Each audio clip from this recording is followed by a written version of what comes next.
Hi అండి, అందరికీ నమస్కారం. నేను ఈ వీడియో చేస్తుంది ఎందుకు అనేది నేను ఇప్పుడు మీకు పూర్తిగా వివరంగా చెప్తాను. యాక్చువల్లీ ఇది ఆళ్వార్ల చరిత్ర అనే ఈ బుక్కు నేను పొందినప్పుడు ఎంత హ్యాపీగా ఫీల్ అయ్యానంటే అంత హ్యాపీగా ఫీల్ అయ్యాను. ఎందుకు అనంటే నేను ఆళ్వార్ల చరిత్ర గురించి యూట్యూబ్లో ఏమన్నా వీడియోస్ ఉంటాయేమో వెతుకుదాము, వింటూ వర్క్ చేసుకుందాము అనేసి చాలా వెతికాను. బట్ నాకు ఏ వీడియోస్ దొరకలేదు. నాకు తెలుగు మాత్రమే వచ్చు. సో అందుకని తెలుగు వీడియోస్ కోసమని వెతికాను. నాకు అంత వివరంగా దొరకలేదు. సో తెలిసిన సార్ నాకు ఇది ప్రజెంటేషన్గా ఇచ్చారు. నా ఆతృత ఇదంతా గమనించి నాకు ప్రజెంట్ చేశారు. ఎంత హ్యాపీ అనిపించిందంటే thank you so much sir మీకు. సో ఈ రోజు నుంచి నేను ఈ రోజు యాక్చువల్లీ ఈ బుక్ చదవడం స్టార్ట్ చేస్తున్నాను. ఇది ఎన్ని భాగాలు అవుతుందో చూసి అన్ని వీడియోస్ నేను అప్లోడ్ చేయడం జరుగుతుంది. సో చదివే విధానం నాకు రాకపోయి ఉంటే కనుక క్షమించండి. తెలుసుకోవాలనే ఆతృతతో మాత్రమే నేను ఇది చదువుతున్నాను. ఓకే, దీన్ని కరెక్ట్గా వేలో చదవలేకపోవచ్చు. తప్పులుంటే క్షమించండి. ఓకేనా? Thank you so much. So ఇది ఆళ్వార్ల చరిత్ర. ఆళ్వార్లు అంటే విష్ణు భక్తుల్ని ఆళ్వార్లు అంటారు.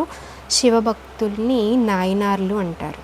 సో ఆళ్వార్ల చరిత్ర గురించి తెలుసుకోవాలని చాలా నాయనార్ల గురించి మనకి చాగంటి కోటేశ్వరరావు గారు, ఆయన పాదాలకు నమస్కారం. సో ఆయన మనకి వివరంగా చెప్పారు. చాలా వీడియోస్ కూడా ఉన్నాయి. ఆళ్వార్ల గురించి లేదు. సో ఎందుకని ఎవరు చెప్పలేదు నాకైతే అర్థం కాలేదు. ఒకవేళ చెప్పుండొచ్చు, సో నేను గెస్ చేయలేకపోయి ఉండొచ్చు. కాబట్టి ఇది జిఆర్ ఎడ్యుకేషనల్ ట్రస్ట్, అక్కడి నుంచి ఈ బుక్ వచ్చింది. సో చిన్న జిఆర్ స్వామి వారు రాసినది అయి ఉండొచ్చు. అంటే నాకు వివరంగా తెలియదు.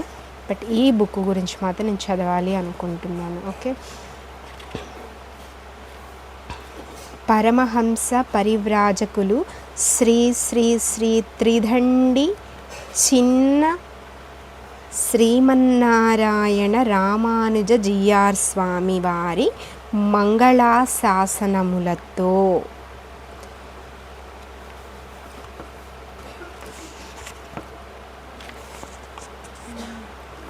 సో ఈయన పెద్ద జిఆర్ స్వామి, ఈయన చిన్న జిఆర్ స్వామి. సో చిన్న జిఆర్ స్వామి అయితే ఇప్పుడున్న వాళ్ళందరికీ తెలిసి ఉండొచ్చు.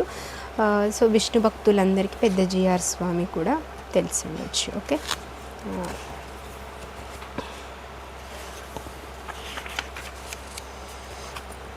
పరమహంస పరివ్రాజకులు శ్రీ శ్రీ చిన్న జిఆర్ స్వామివారి మంగళాశాసనము. దీపం ఉండగానే ఇల్లు చక్కబెట్టుకున్నట్లు మానవ శరీరం ఉన్నప్పుడే జన్మ సార్థకమయ్యే ప్రయత్నం మానవుడు చేయాలి. ఈ శరీరం పొందడానికి ముందు ఎక్కడున్నామో, ఇది ఒకనాడు వదిలివెడితే ఎక్కడికి చేరతామో ఎవరికీ తెలియదు. దాని వివరములు శాస్త్రాలు చెప్పాయి. ఆ శాస్త్రాలను దర్శించిన ఋషులు పరంపరగా వానిని మన వరకు అందిస్తూ వస్తున్నారు. వానిని గుర్తించి తెలుసుకుని ఆచరించి ఉజ్జీవించడం మానవులందరి కర్తవ్యం. మిగిలిన ప్రాణుల కంటే అప్పుడే మానవుడు ఉన్నతుడు కాగలడు. ఇది భారతీయుల విశ్వాసం. ఋషుల ద్వారా అవిచ్ఛిన్నంగా అందినవి మానవుల జీవన విధానాలు కనుక వీటిని ఆర్ష సాంప్రదాయాలు అంటారు. ఇది ఏనాడారంభమైనవో తెలియనంత ప్రాచీనమైనవి కనుక వీనిని అనాది నిధనము అంటారు. వీనికి పరమ ప్రమాణమైన శాస్త్రమును వేదమంటారు. ప్రత్యక్షముచే గాని ఊహించిన గాని అందని విషయములను ఎన్నిటినో తెలుపుట ద్వారా వేదము సార్థకమైన పేరుగలది అవుతున్నది. ఆ వేదము దానిని వివరించే ఋషుల యొక్క వ్యాఖ్యలు అన్నీ 3 విషయాలను ప్రధానంగా వివరిస్తాయి. అవి 1 నీవెవ్వరవు, 2 నీవేమి చేయాలి, 3 ఏమి పొందాలి అని. వీటిని స్వరూప, ఉపాయ, పురుషార్థములని అంటారు. ఇవి తెలిస్తే మనిషికి జ్ఞానమున్నందుకు తెలియవలసినవన్నీ తెలిసినట్లే. ఇవి తెలియనిదే ఎన్ని తెలిసినా వ్యర్థమే. వీనిని దర్శించిన ఋషులయందు విశ్వాసముతో వారి మార్గమున అవలంబించిన మానవులు సార్థక జన్ములవ్వడంలో ఏ సంశయమూ లేదు. అయితే ఋషులకు ఈ వైదికమైన విజ్ఞానమే విధముగా ఉండగా ఈ దర్శనము వారికి లభించింది. వైదిక జ్ఞానాన్ని దర్శించిన ఋషులనందరినీ స్థూలంగా 2 వర్గాలుగా తెలుసుకొనవచ్చు. స్వయం కృషితో శరీరాన్ని కృశింపజేసి తీవ్రమైన తపస్సు చేసి ఎన్నో నియమాలను పాటించి ఆ కాయక్లేశ ఫలితముగా జ్ఞానార్జన చేసిన వారొక వర్గమైతే, అప్రయత్నముగా స్వయం కృషి ఏమాత్రము లేకనే ఏ నియమాలను ఎరుంగని స్థితులలోనే వైదిక జ్ఞాన భాండాగారమును సందర్శించిన వర్గం రెండవది. ఈ ఇరువురు కూడా తాము దర్శించిన తత్వములను తమకు కలిగిన అంతరమయమైన అనుభవములను అప్రయత్నముగానే లోపల ఇముడ్చుకొనలేక వాగ్రూపముగా బాహ్య ప్రపంచానికి ప్రవచించి అనుగ్రహించిన వారే. అయితే ఇరు వర్గాలకి చెందిన ఋషుల అనుభవానికి ఒక ప్రధానమైన తేడా ఉన్నది. కొందరు స్వయం కృషితో తత్వదర్శనం చేసిన వారు, మరికొందరు నిర్హేతుకంగానే తత్వదర్శనం చేసినవారు. స్వార్జితం అందరిది ఒకే రకంగా ఉండదు కదా. ద్రవ్యములో తారతమ్యములు, ద్రవ్యార్జన చేసే పద్ధతుల్లో తారతమ్యములు, వారి వారి పూర్వాపర అనుభవాలలో తారతమ్యములు, ఇలా ఎన్నో అంగాలు చోటు చేసుకుంటాయి. తత్వదర్శన విషయాలలో కూడా ఇట్లే. స్వయం కృషితో దర్శించిన ఋషుల అనుభవాన్ని తెలిపే వైదిక వాగ్మయం ప్రాయశః సంస్కృత భాషకు మాతృకగా ఉంటుంది. ఒక్కొక్క విషయాన్ని ఎన్నెన్నో తరాలుగా నిర్వచించడానికి వీలు కలిగే విధమైన పదజాలముతో కూడుకొని ఉంటుంది. ఉదాహరణకు ఆత్మ అనే పదము తీసుకుంటే దానిని జీవుడు, ధారణ, దేహము, స్వభావము, పరమాత్మ, ఇలా ఇంకా చాలా అర్థాలున్నాయి. ఒక ఋషి దీనిని ఒకసారి ప్రయోగిస్తే ఇన్ని అర్థాలలో ఏ అర్థాన్ని మనసులో ఉంచుకుని వాడెను అనేది నిర్ణయించడం చాలా కష్టం. ఇదొక్కటే కాదు, ఇలాంటి పదాలు ఇంకా క్లిష్టమైనవి బోలెడున్నాయి. ప్రకృతి, బ్రహ్మ, కారణము, మాయ, జ్ఞానము, చైతన్యము, ఇచ్ఛ, గుణము, ఈశ్వర, ఇంద్ర, సత్యము, మిథ్య, యజ్ఞ, కర్మ, ఇలా వీనిని ఒక్కొక్క ఋషి ఒక్కొక్క ప్రకరణంలో ఒక్కొక్క రకంగా వాడడం, ఒకే ప్రకరణంలో ఒక్కొక్కరు ఒక్కొక్క పదాన్ని మార్చి వాడడం జరిగింది. పూర్వకాలంలో స్వచ్ఛమైన జ్ఞానం ప్రకాశించే కాలములో ఆ ఋషులే స్వయంగా ప్రవచిస్తుంటే వినిన సాక్షాత్ శిష్యులకు వారే భావంతో ఏ ప్రకరణంలో ఏ సందర్భంలో ఆ పదములను ప్రయోగించారో తెలిసి ఉండవచ్చు. వారి ఆచార్యులే వివరించి ఉండవచ్చు కూడా. కనుక ఈనాడు వారికి తాము పొందిన జ్ఞానము ద్వారా తత్వములను తెలుసుకోవడం శ్రమజనకమయ్యేది కాదు. కానీ వేదవ్యాస భగవానుని కాలమాసమన్నమయ్యే మాసనమయ్యే కానీ వేదవ్యాస భగవానుని కాలమాసన్నమయ్యే నాటికే, అంటే ద్వాపరయుగం నాటికే మానవ మేధ క్షీణదశనందుతూ ఉండడం వల్ల ఆయా పదాలను ప్రకరణాన్ని అనుసరించి ఇలాగే అర్థం చెప్పాలి తప్ప మరో రకంగా తగదు అంటూ నిర్ణయాలు చేయవలసిన పరిస్థితి ఏర్పడింది. దానిని పర్యవసానమే శ్రీ వేదవ్యాస భగవానుడు కూర్చిన సర్వోపనిషత్సమన్వయ రూపమైన బ్రహ్మసూత్రములు. నాకు చదవడం రావట్లేదండి. ఆ పదాలు ఎలా అంటే చాలా పెద్ద పెద్దవి కలిపేసి అలా ఉన్నాయి. సో కొంచెం అడ్జస్ట్ అవ్వండి, అర్థం చేసుకోండి ప్లీజ్. అంటే అప్పటికే మనిషి తను తెలుసుకున్న దానికి విపరీతంగా వ్యాఖ్యలు చేస్తూ అలాగే ఎందుకుండాలి, ఇలా ఎందుకు కారాదు లాంటి సొంత తెలివి ప్రదర్శించడం ప్రారంభిస్తూ బుద్ధిని పక్కదారి పట్టించడం ప్రారంభించాడన్నమాట. అప్పుడే కదా అది సరికాదు, కుదరదు, ఇట్లే చెప్పాలంటూ సిద్ధాంతాలు చేయవలసిన అవసరం ఏర్పడుతుంది. శ్రీ వేదవ్యాస భగవానుడే అలా బుద్ధి వైచిత్రిని ప్రదర్శించిన మేధావులందరినీ ఒక చోట చేర్చి వారికి ఒక క్రమ పద్ధతిని నిర్ణయించడానికి ప్రయత్నించి బ్రహ్మసూత్ర గ్రంథనం చేశాడు. అప్పటి నుండి ఇప్పటిదాకా ఇంకా మేధావులనుకునేవారు అపార్థాలు చేస్తూనే ఉన్నారు. బుద్ధిమంతులు, జ్ఞానులు వాటిని చక్కదిద్దుతూనే వస్తున్నారు కూడా.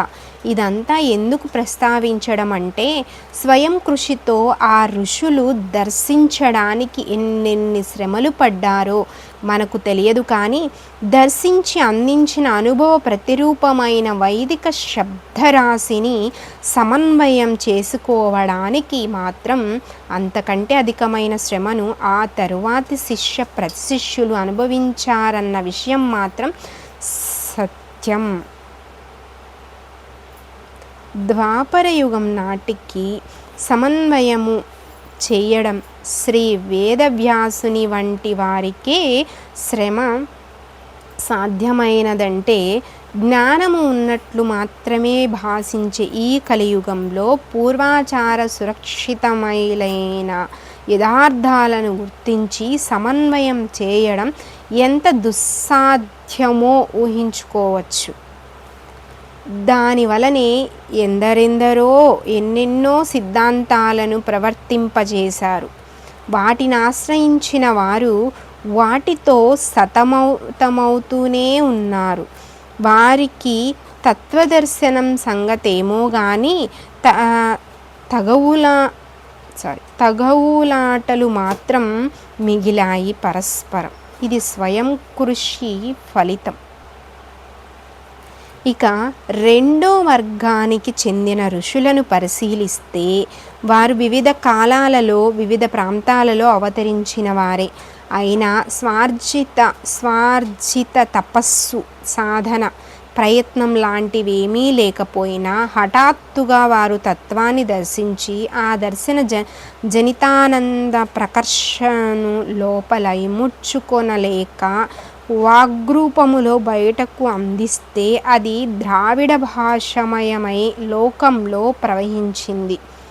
ఆశ్చర్యమేమంటే, దేశము కాలము వేరైనా ఒకరినొకరు కలుసుకొనలేకపోయినా వారందరి ముఖారవింద నిస్పృతములైన వేదములు ఒకే తత్వాన్ని దర్శింపజేసేవిగా, ఒకే మార్గంలో పయనింపజేసేవిగా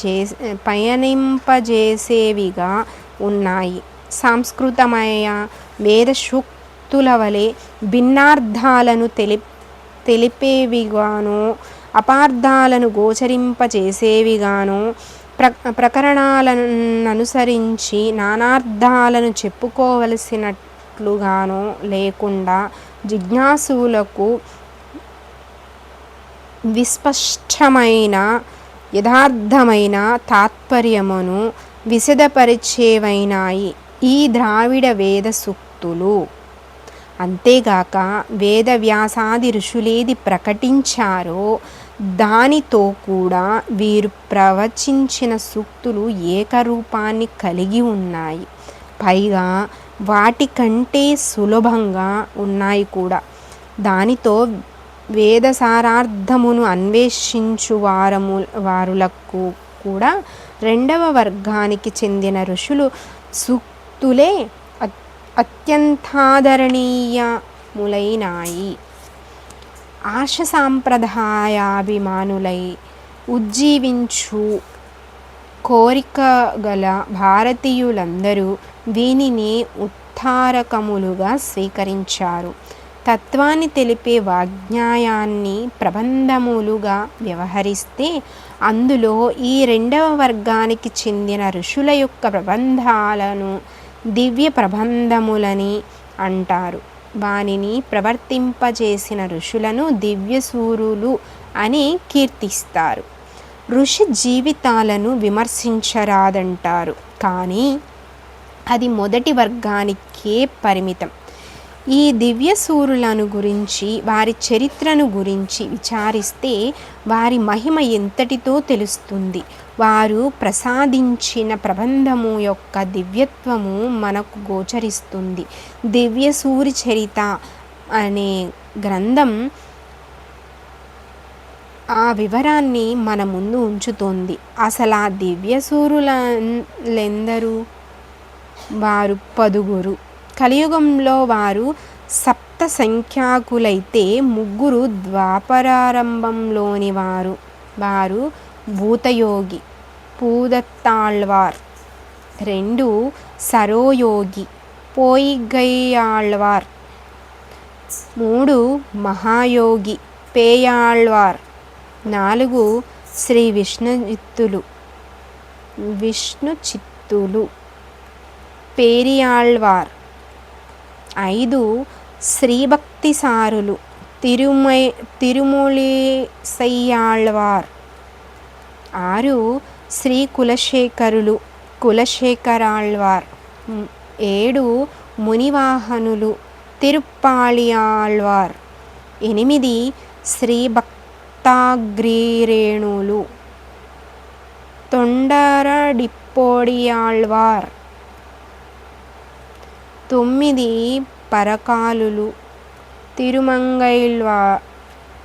తిరుమంగయ్యాళ్వార్, 10 పరాంకుశులు నమ్మాళ్వార్ లేక శటగోపులు.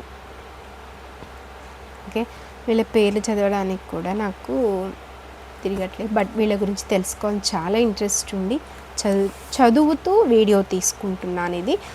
సో తెలియని వాళ్ళు మాత్రం తెలుసుకుంటారు అని, అంటే తెలియని వాళ్ళు ఉంటారు కదా, ఎంతో కొంత తెలుసుకుంటారు అనే ఆత్రంతో నేను ఈ వీడియో తీయడం జరుగుతుంది. ఓకేనా అండి, తప్పులుంటే క్షమించండి.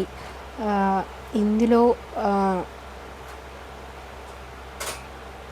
బాగా తెలిసిన వాళ్ళు ఉంటే చూస్తూ ఉన్నట్లయితే నా తప్పులు క్షమించి నన్ను ఆశీర్వదిస్తారని మనస్ఫూర్తిగా కోరుకుంటున్నాను. సో ఈ 10 మంది ఆళ్వార్లు వీళ్ళనమాట. వీరిలో 4వ వారి వద్ద కుమార్తెగా పెరిగి భగవంతుని వివాహమాడిన శ్రీ గోదాదేవిని చివరి వారి వద్ద శుశ్రూష చేసి ప్రబంధాన్ని ఉపదేశము పొందిన శ్రీ మధురకవులు అనే వీరిరువురను కూడా చేర్చి 12 దివ్యసూరులు అని కూడా కొందరంటారు. వీరంతా తత్వసారమైన భగవంతుని అనుభవించి అతని ద్వారా అతనిని తెలిపే విజ్ఞాన సాగరంలో మునిగి తేలిన వారే. మొదటి వర్గ పురుషులు ఈ సాగరపు పై ఆకృతిని చూచి కొద్ది కొద్దిగా దరిచేరేవారే తప్ప వీరు మాత్రం ఆమూలాగ్రం దానిని తనివి తీరా అనుభవించిన వారు. అట్లనుభవించిన వారే కదా దానిని మనకు విడమర్చి తెలుపగలరు.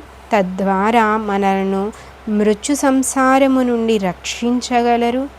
కనుకనే వీరిని ద్రావిడ పరిభాషలో ఆళ్వార్లు అంటారు. ఆళ్వార్లు అంటే భగవదనుభవంలో మునిగినవారు, రక్షించువారు అని రెండర్థములు చెప్పవచ్చు. ఈ ఆళ్వార్లు పలికిన దివ్య ప్రబంధమును నాలాయిర దివ్య ప్రబంధములు అని వ్యవహరిస్తారు. ఈ ఆళ్వార్లందరూ ప్రయాస దక్షిణ భారతావనిలోనే అవతరించడం ఒక విశేషం. పైగా ద్రావిడ భాషను ఉద్ధరించడానికే అన్నట్లు అందరూ కూడా ఆ భాషలోనే నాలాయిర దివ్య ప్రబంధాన్ని గానం చేశారు. ఈ ప్రబంధాన్ని అనుసంధించగలిగిన వారికి ఎలాంటి వారికైనా హృదయం ప్రేమతో కరిగి దైవ భావన నిండక మానదు. అంత మృదురసాలముల వలె ఉంటాయి ప్రబంధాలు.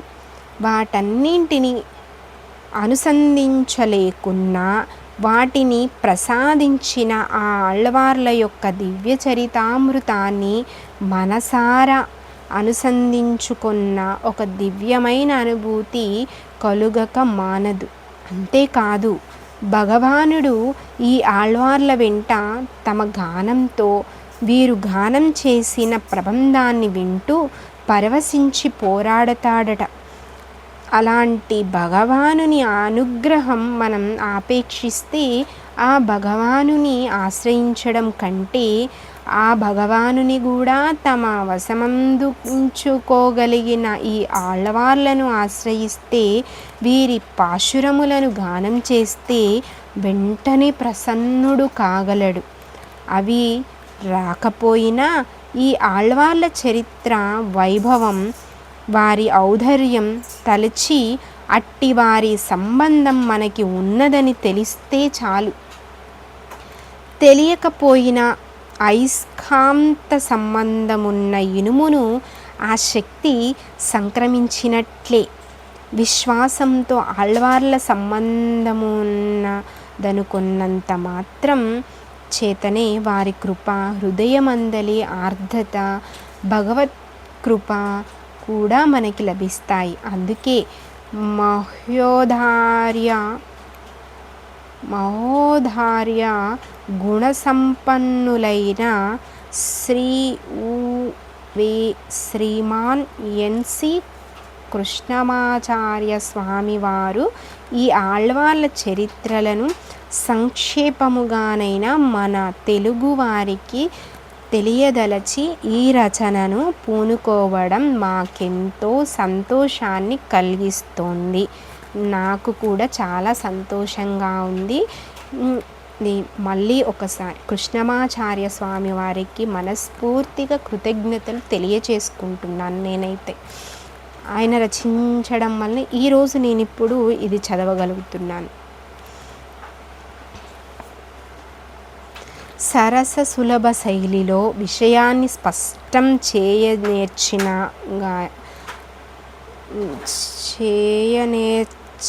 గాయక సార్వభౌములగు శ్రీమాన్ కృష్ణమాచార్యుల వారి ఈ కృతి పాఠక హృదయ క్షేత్రాలయందు దివ్య ప్రేమను పండించుటలో కృతాకృత్యమగుగాక అని దీనిని అందించే శ్రీ రామానుజవాణి ఇట్లాంటి మరిన్ని సద్గ్రంథరాజములను అందించుగాకయని మంగళాశాసనము చేస్తున్నాం.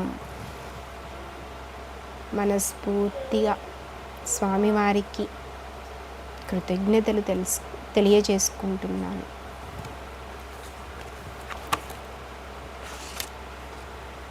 సో ఇక్కడ వరకు ఆయన శాసనం, మంగళ శాసనం. సో కష్టపడి వెళ్ళి దివ్య జ్ఞానాన్ని పొందిన వాళ్ళు కొందరున్నారు.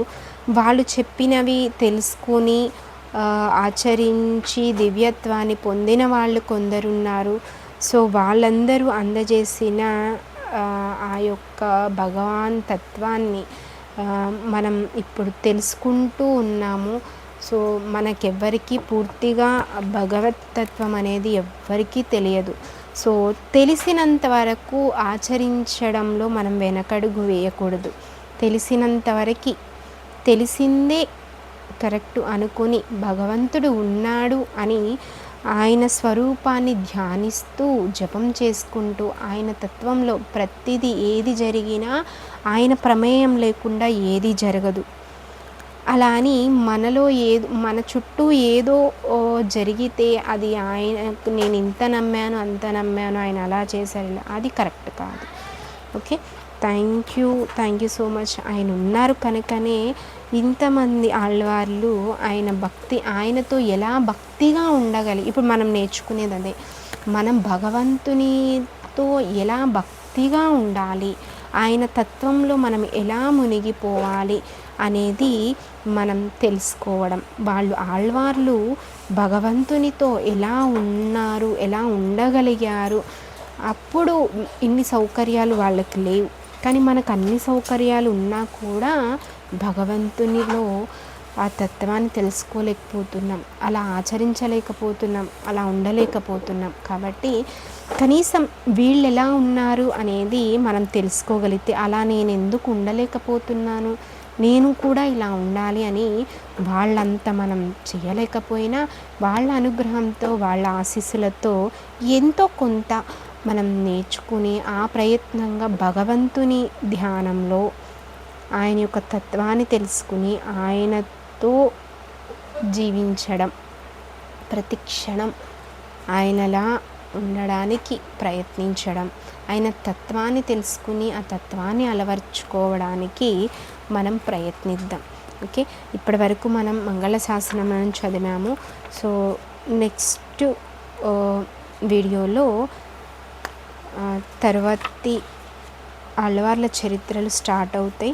సో ఆ ఆళ్వార్ల చరిత్రను మనం తెలుసుకుందాం. సో ఇక్కడ శ్లోకాలు ఇవన్నీ కూడా ఉన్నాయి, కానీ ఈ శ్లోకాలు ఇవి చదవడం రాదు. తెలుగులో ఎలా అయితే ఉన్నాయో ఇక్కడ అలా నేను చదివి మీకు వినిపిస్తాను. మీకు వినిపిస్తూనే నేను కూడా తెలుసుకుంటున్నాను. నేను చదువుతూనే వీడియో తీసి మీకు ఇది పంపిస్తున్నాను. కాబట్టి నన్ను క్షమించి ఆశీర్వదిస్తారని మనస్ఫూర్తిగా మరి ఒకసారి ఇది అందించిన పెద్దలకు మనస్ఫూర్తిగా కృతజ్ఞత తెలియజేసుకుంటున్నాను. ఈ బుక్కు ఈరోజు నా చేతిలో రావడానికి ఎందరెందరు కారకులై ఉన్నారో వాళ్ళందరికీ కూడా మనస్ఫూర్తిగా కృతజ్ఞత తెలియజేసుకుంటున్నాను. నేను ఇందులో ఉన్న జ్ఞానాన్ని పూర్తిగా తెలుసుకోవాలని ఆ భగవంతుడిని కోరుకుంటున్నాను. థ్యాంక్ యూ సో మచ్ అండి.